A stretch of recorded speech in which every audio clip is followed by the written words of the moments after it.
Breast Cancer Awareness Month, and I am a 10-year breast cancer survivor. And so I thought perhaps you might be interested in hearing some of the things that I learned during the course of my treatment and in the years that followed. I'm just going to give you a brief history. I'm not going to go into a lot of medical detail. I'm not a medical person, so that probably will be good news for all of you. I found a lump in my right breast while I was taking a shower one day, and never in my wildest dreams did I ever imagine I would have breast cancer. There's no history in the family at all. And so I went in, of course, to have it checked out. I had had a mammogram 11 months before that, and I'm really grateful I did. But in 11 months' time, I had gone from no breast cancer at all to stage 2 breast cancer, which is pretty rapid growth. The kind of cancer I had is called triple negative, and you hear about that sometimes. If you want to have a breast cancer, that's not the one to pick. You want to have triple negative means you're negative for, oh boy, again, I'm not a medical person, estrogen, I think, and some other things. Anyhow, it's a more aggressive cancer, just probably obvious by the fact that in time from one mammogram to the next that it had grown that quickly. So, wasn't the news that we wanted to hear. I had a lumpectomy, and I had 8 rounds of chemotherapy, and I had 35 radiation treatments. Again, a fairly aggressive program to follow, but the end result is I'm here today. Thank you very much. I'm really happy to be here. There is nothing like having a diagnosis like that to make you appreciate all the good that is your life, your ordinary life. So that's basically the medical history without all of the bookmarks and details that the doctors put into it. So I did learn a lot during the course of my treatment, and the first thing and most important thing in my mind is that I learned that we really need to be grateful for the cancer researchers. They made a terrific difference every day in the work that they do for people like me and many, many others who have breast cancer. And just some things that I know in the course of my treatment. They had different drugs that you can use to deal with the effects of the chemo. And so even though I had 8 rounds of chemo, I was only sick once. Though that particular time, what happened is I slept through the time I was supposed to take an anti-nausea medication. And just by sleeping through an extra hour or two, it resulted really and truly the worst day of my life. I was extremely dehydrated and was hospitalized, and it was just a really bad day. So they switched me to a different anti-nausea medication, and I never was sick after that. Now, I did not feel well, mind you, but I never threw up other than that one day where I couldn't do anything else. So I attribute that to the cancer researchers. There's other kinds of things that have happened. The researchers came up with something that they call a sentinel node biopsy, where they used to take the tumor or the whole breast, and then they would take the lymph nodes and they just take them all. And now they've developed a method by which you can locate the first or the sentinel node in that lymph node system. And you can just take fewer lymph nodes, and that has less side effects for people. So that's a good advance. The other thing, in the course of having chemotherapy, your blood, and I'm not being technical, and I know we have a nurse in the audience, so if she might care to help me choose the right words, but your blood needs to be at a certain level or a certain number in order to be appropriate to have the chemotherapy treatment. And if your blood is at the right level, you get your chemotherapy at the right dose, at the right intervals, and it affects your long-term survival rate. So one of the things the researchers work to do is figure out how do we keep the blood good. And in my case, my blood sometimes would go bad. And so I had to give myself injections And I remember the name of that drug. That was Neupogen. And you literally have to jab yourself in the stomach. So that was a new adventure for me. But it kept my blood good. So my chemotherapies all were on the intervals they were supposed to be. I never had to miss or delay one. And so again, a note of gratitude to the researchers. These people, you don't see them. I don't know them. I've not met them. You know, they're somewhere in some building at desks and in labs, and I spent a lot of time over the course of my treatment thinking, you know, how do I share this? You know, how do I tell these people how much they meant to me? But, so I hope that perhaps the words I say today might reach the ears of those people, and if any of you know people who work as cancer researchers, just let them know that we get it. We really appreciate what they do. So that's my first lesson, if you will, the first thing I learned. So, and the next thing I learned, not as happy, I guess, and that is really dealing with insurance companies is horribly difficult when you're going through chemo and treatment. And I think, honestly, that the best thing that anybody could do is assign a really tough person to do the fighting with the insurance company for the cancer patients. So that's one of those things that you learn the hard way. And I did find after that I made quite a point of making sure that wherever I worked, it was like the best health insurance you could get. Because at the time, you know, I had what I thought was good insurance, and I'm just going to share very briefly, but supposedly I had a $3,000 out-of-pocket maximum, and for about 9 months of treatment, that $3,000 out-of-pocket maximum actually meant that I paid over $18,000 for my treatment. Now, that's cheap when you think about the fact that it bought me the rest of my life, but, you know, I'm having trouble with this math. May not be my greatest strength, but, you know, how can a $3,000 out-of-pocket maximum turn into $18,000? So that was very stressful, and I am not kidding when I say it was harder than the treatment. That fight with the insurance company was harder than going through the treatment. So that says a lot. So, the other thing, I guess, that I learned is that there are lots of ways to deal with stress, and that if you're going through an illness like that, you need to figure out how to calm yourself, how to soothe yourself. There's a lot of anxiety that comes with a diagnosis like that. If someone had told me 10 years ago I'd be here with you today, I could have jumped a very happy dance and known, you know, that I would be okay. But you don't know that. There's a lot of worry and a lot of unknown. For me, going through treatment when I had chemotherapy, I had terrible insomnia and was just up, awake all hours. And it's, you know, it's one thing during the daytime when there are people around, but at night, you know, it makes the nights really long. And, you know, my poor husband was stressed out enough himself, and so I don't want to wake him up in the middle of the night and say, honey, I'm scared. You know, perhaps maybe some of you would or would think that would be a good idea, but I just couldn't do that. I think he would have thought, you know, oh, I've got to take her to the hospital. No, I'm just scared, that's all. So I needed to learn ways to calm myself down.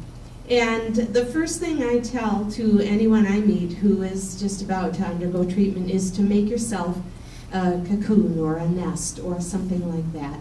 And for me, it was the sofa in our family room, which is very comfy, very nice fleece blanket that my niece had made for me. It was ginger tea or chamomile tea, which are both either relaxing or help with the kind of unsettledness you feel in your midsection when you're going through this. Ginger snaps, a good book, just things like that.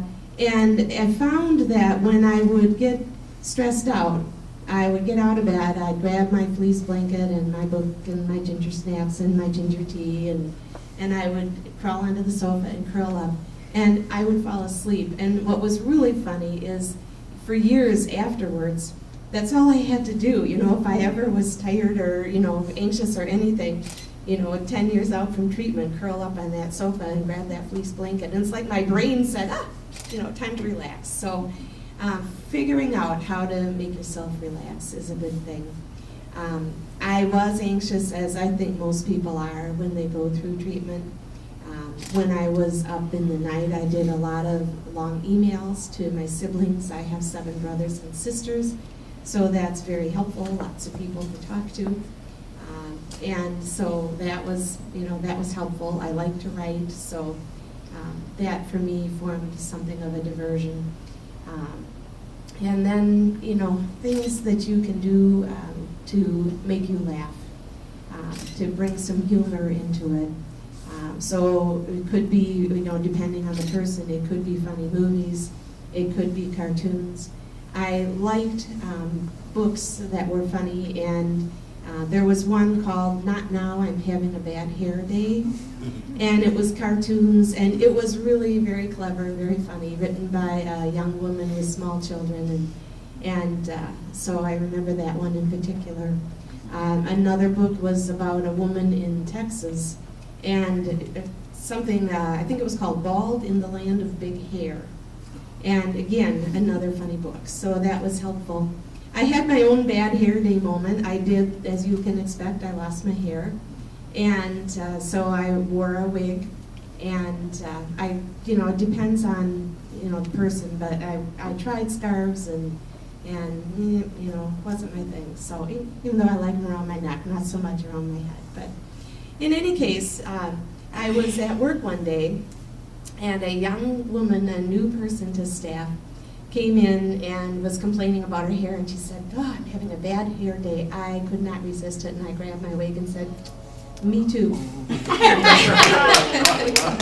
It was just this great opportunity for a funny moment. I kind of had to pick the girl up off the floor, but, you know. And for those of you who remember the Addams Family, I was bald at Halloween time, and I went to work in a costume for Uncle Fester. If you remember from the Addams Family, was the bald character. So, you know, I just, again, another great opportunity. So, you know, humor really goes a long way. When I first was diagnosed and I was talking to my siblings and friends, and I said, "Please don't be maudlin." Well, the choice of maudlin, apparently this word has gone out of favor. And so I got teased about that, you know, just mercilessly through the course of treatment. Maudlin Mary, don't be maudlin now. You know? So that word was just a bit of a trigger for our family and our friends. So just whatever you can do is what you need to do. So I did, another thing that I did was when I went for chemo treatment, I dressed like a warrior.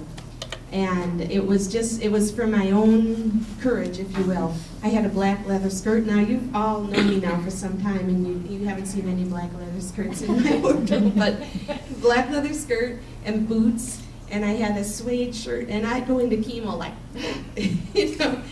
And I was armed, you know. It was like, you know, I'm a warrior, and this is the battle I'm fighting. And so I wore my, you know, my tough clothes. And I kind of wanted the doctor to get that too, and so I figured that wasn't really too bad an idea, you know, that he understood that I was a fighter and that I intended to win the battle. So that was one thing.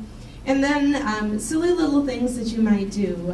There are 19 stoplights from the end of Park Street to UW Hospital, and I came in from Stoughton. I usually am always one of those who kind of cruises close to the time where you're supposed to be somewhere. So I would come in to the end of Park Street and I'd be saying, "Please, please, please, green lights, you know." And I wanted green lights all the way, because 30 seconds at every green light or a minute at every green light makes a very big difference in the time you arrive at your destination.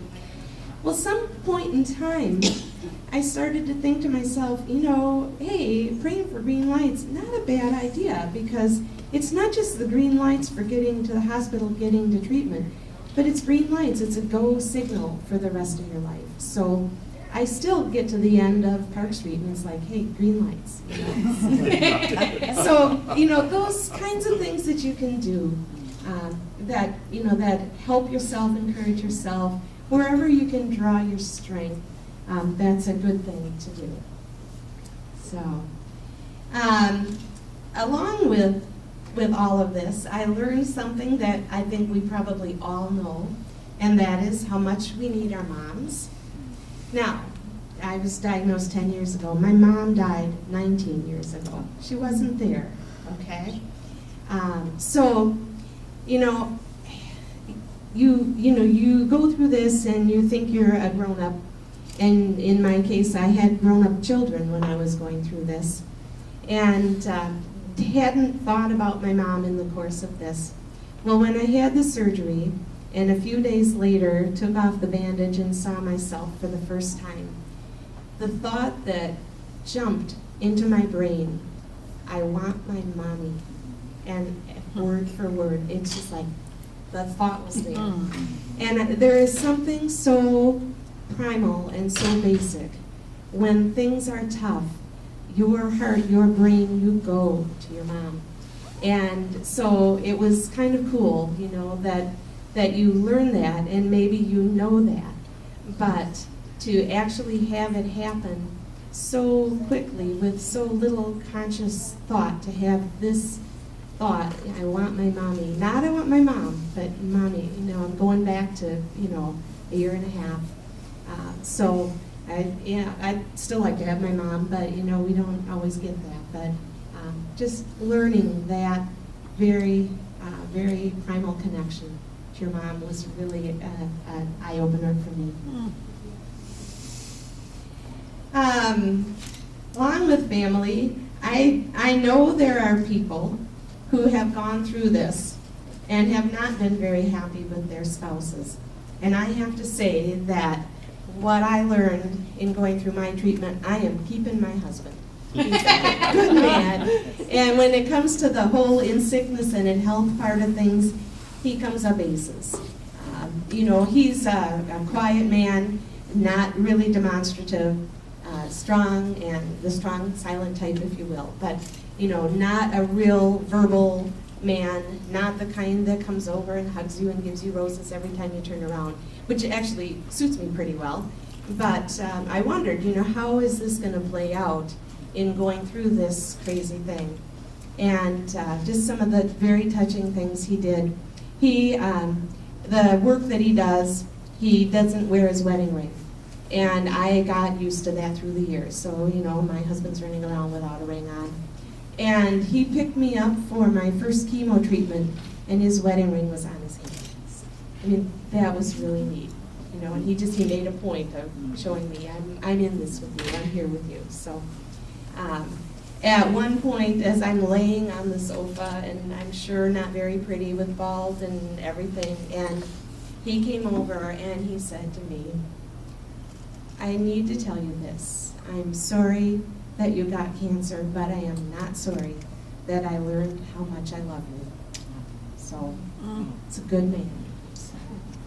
So I'm keeping him in sickness and in health, as they say. Another lesson I learned, and that is that when you go through something difficult, it gives you the tools to help other people. And there have been many people that I have met since then that have had cancer. And I know that I'm a better listener for them and that I can be more supportive for them because it's happened to me. I know their fears and I know their feelings, and it's really definitely a plus to be able to take that experience and do good. And I have to say, I've certainly seen that in other people here and in other places as well. Those who've had a trouble or a difficult time can provide great support for other people. And that's also a real gift to be able to do that for people you care about. A couple of years ago, I got a phone call from my sister about 10 o'clock at night. Now, my sister lives in Michigan. And she said, I have breast cancer. And I said, ha ha, not funny, Jean. And she said, no, I'm serious, I do. And really hits. And it turns out she was actually in McFarland at her daughter's house, and I said, I'm coming. And I just jumped in the car at 10 o'clock at night and went to McFarland and talked to her and brought her some books and things that had been helpful to me. Hers was stage 0, for which I'm very grateful. And she had a lumpectomy and she had just radiation, did not go through the chemo. As a result, though, I went through that breast cancer gene testing thing. We don't have it in the family, and yet here 2 out of the 3 girls have had breast cancer. So, you know, who knows? Where does it come from? I don't know. And why did it hit me? I don't know. You know, some people say, why me? But I think you can also say, why not me? You know, I had a good family, a good support system, and I could hopefully take this experience and do something good with it. So, you just don't know.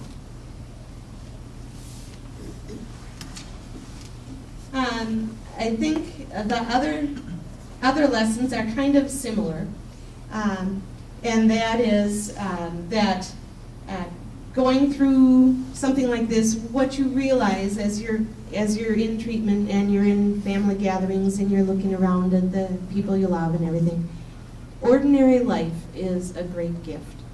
And I can recall many, many times since my experience, during my experience, that I would be with my family at a picnic table, that I would be in a house full of people with, you know, 6 or 8 little kids under 6 running around and going crazy, and it's a beautiful thing, ordinary life. Just the joys of family, the ins and outs, sometimes the frustrations, but it just, you know, that's the best part of life. The simple things, the gathering together, the eating together, being with people you care about, that's the best. It doesn't have to be, you know, I don't need a stellar life, I don't need crowns, and I don't need jewels, and I don't need Hollywood and all of that, but just the simple everyday of life, that's what I want. So, going through something like this, you do learn that you get a little perspective on frustrations. And so I don't tend to get easily frustrated by things. I kind of measure it all up against this one question: is this going to kill me? Does this have the potential to kill me? And if it doesn't, then, you know, it kind of gives you a really good balance. You know, is it worth being frustrated about? No, probably not. It doesn't mean that you flatline and you don't have emotion. That's not it at all. But you really gain this great perspective that, you know, you can worry about things, but that worry may not be, you know, of any value or any point. You know, why get frustrated about something? You walk through it, you solve problems and everything. But if you know that this thing, this issue, this challenge is not a life-threatening challenge, it does really help. So I think that has helped me to be more balanced and more calm. I certainly still have my ups and downs like everybody else in the world, but I think it's that whole cancer experience brought a whole lot of perspective and a whole lot of balance. So that's been a good thing. The last 2 things that I want to talk about are kind of the same. And one of them I'm going to start with is, there's a quote from Camus. I hope I'm saying that right.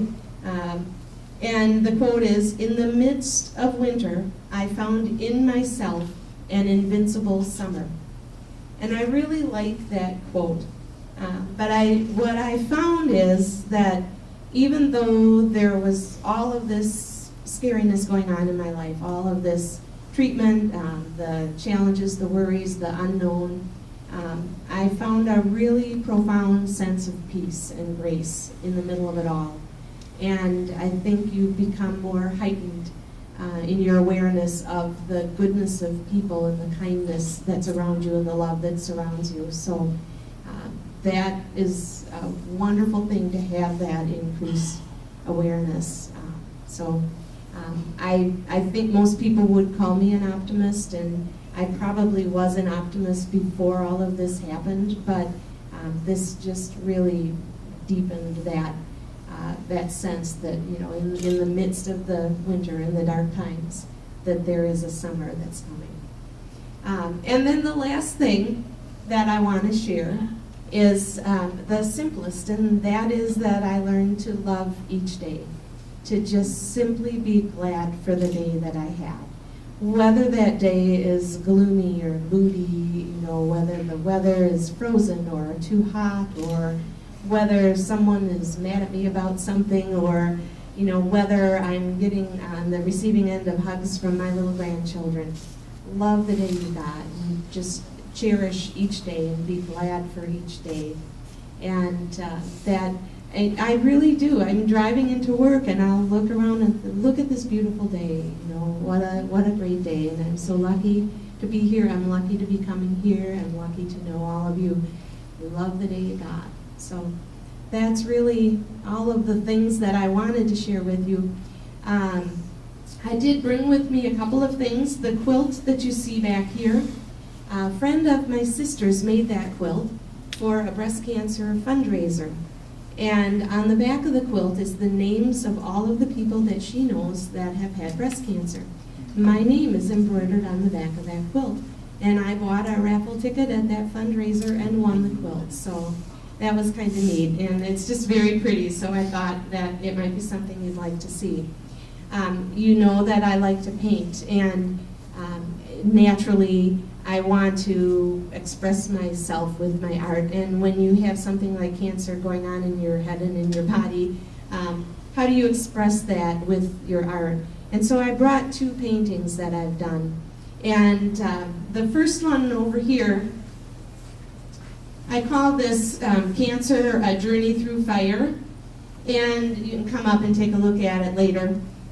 But there's a lot of turmoil in the background. There's a fire and trees and conflagration, lots happening. And the little character in front is very poorly equipped, riding a bike with their helmet and their riding gear and nothing more. Kind of a shadow of the person they are, in the midst of all of this that's going on in their life. And they just keep pedaling, one pedal at a time, continuing forward. And so that kind of expressed to me that journey that I went through. The other one is not as pretty, that's why it's laying down.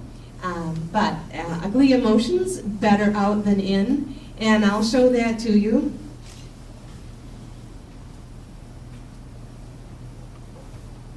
This one is called Diagnosis Cancer. And you can see the rather scared eyes, missing eyelashes and eyebrows, and no mouth, no voice, the jarring colors, the shards. This is what it feels like when that diagnosis comes. What can you say? You didn't get a voice, you didn't get a vote. Here it is. And I painted this, and it kind of right away put it away. And it's not my favorite painting. It does not hang up in my house. But when I look at this, it's like these are the emotions, and this is what I all dumped out onto the paper here. I did put this in an art show that I was in, and kind of reluctantly, because I thought, I'm a nice person. People are going to look at this and think, what is going on here? This is a crazy lady. But what happened at that show was amazing. This was on the wall, and a woman went and looked at it, and she started to cry. And she said, I went over to her because I thought, oh my Lord, my painting's making people cry. This isn't good, And she turned to me and she said, it's about cancer, isn't it? And she had been diagnosed with cancer. And she looked at this, and it touched a chord with her, and that meant a lot to me. So anyhow, even though I do sometimes paint kind of scary paintings, I really am a nice person at heart. So anyhow, that's what I wanted to share with you. It is a recommendation that people have annual mammograms. If you have not, I really encourage it. I know sometimes people don't want to do their mammograms because they don't want to find cancer. And what I can only say about that is better to find it than to not find it. Much easier to fight it at an early stage. And, you know, a lot to be grateful for when all is over. So thank you very much. And if you know any cancer researchers, please pass on my appreciation and that of all those like me. So thanks.